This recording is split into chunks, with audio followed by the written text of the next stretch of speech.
कामधेनोदितं पुरा सर्वरक्षाकरं पुण्यं सर्वोपद्रवनाशनं स्वाहा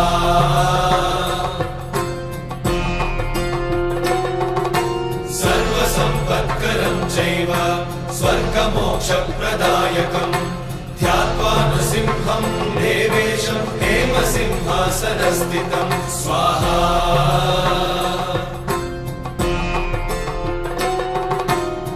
विवृत्तास्यं त्रिनयनं शरदिन्दुसमप्रभं लक्ष्म्यालिङ्गितवामाङ्गं विभूतिविरूपाश्रितं स्वाहा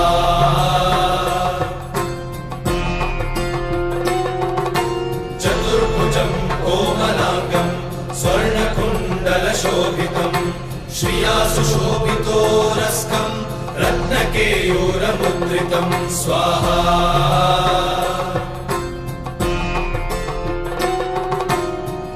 काञ्चनसङ्काशं पीतनिर्मलवाससं इन्द्रादिसुरमौलिष्टस्फुरन्माणिक्यदीप्तिभिः स्वाहा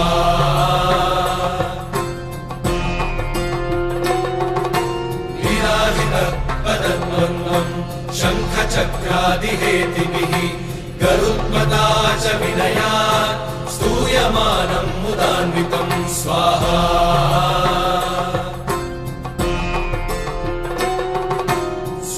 कमलसंवासं कृत्वा लुकवचं पठे नृसिंहो मे शिरः पातु लोकरक्षार्थसम्भवः स्वाहा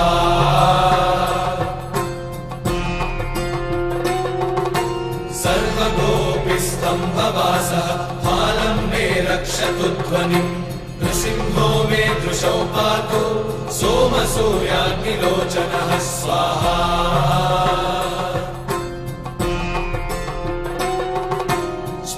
मे पातु नृहरिः मुनिवर्यस्तुतिप्रियः नासं मे सिंहनासस्तु मुखं लक्ष्मीमुखप्रियः स्वाहा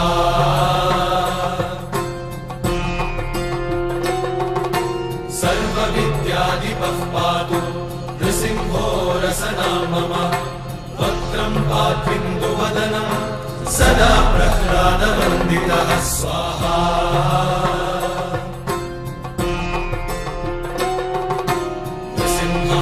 पातु मे कण्ठं स्कन्धौ भूधरान्तकृत् दिव्यास्त्रशोभितभुजो नृसिंहः पातु मे भुजौ स्वाहा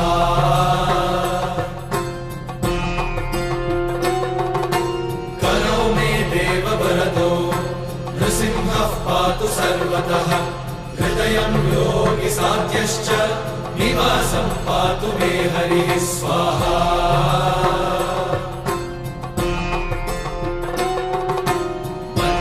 पातु हिरण्याक्ष वक्षः कुक्षिविदारणः नाभिं मे पातु बृहरिः स्वनाभिः ब्रह्म संस्तुतः स्वाहा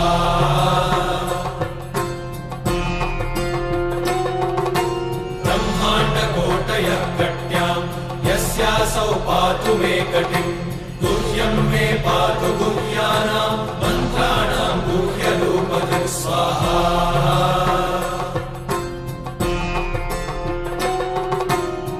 मनोभवः पातु जानुनीनररूपधृक् जङ्घे पातु धराभारहर्ता योऽसौ नृकेसरी स्वाहा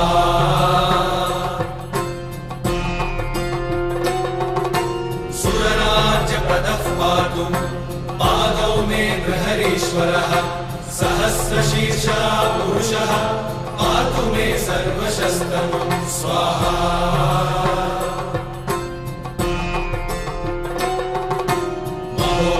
पूर्वतः पातु महावीराग्रजोऽमितः महाविष्णुर्दक्षिणे तु महाज्वालस्तु नैऋतौ स्वाहा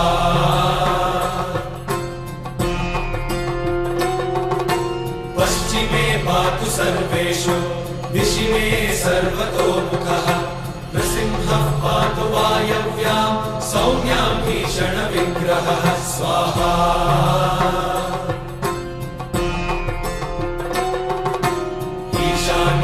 पातु भद्रो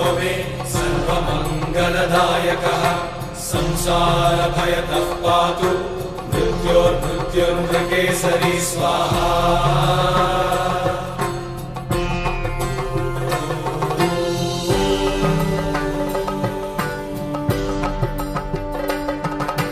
गर्जन्तं गर्जयन्तं निजभुजपटलं स्फोटयन्तं हरन्तं। गर्जन्तं गर्जयन्तं निजभुजपटलं स्फोटयन्तं हरन्तं स्वाहा। दीप्यन्तं तापयन्तं दिवि भुवि दितिजं क्षेपयन्तं क्षिपन्तं। दीप्यन्तं तापयन्तं दिवि भुवि दितिजं क्षेपयन्तं क्षिपन्तं स्वाहा। क्रन्दन्तं रोषयन्तं दिशि दिशि सततं संहरन्तं हरन्तं। क्रन्दन्तं रोषयन्तं दिशि दिशि सततं संहरन्तं हरन्तं स्वाहा। वीक्षन्तं घूर्णयन्तं करनिकरशतैर्दिव्यसिंहं नमामि। वीक्षन्तं घूर्णयन्तं करनिकरशतैर्दिव्यसिंहं नमामि।